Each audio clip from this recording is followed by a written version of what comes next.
Ba't amoy na dun sa labas? Amoy. Dumating, sinta dyan. Hindi ang labi dito. Madalas ang ulo hindi ang makagawa.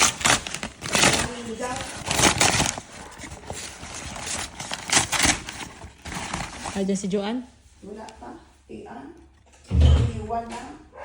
Hindi ka din eh.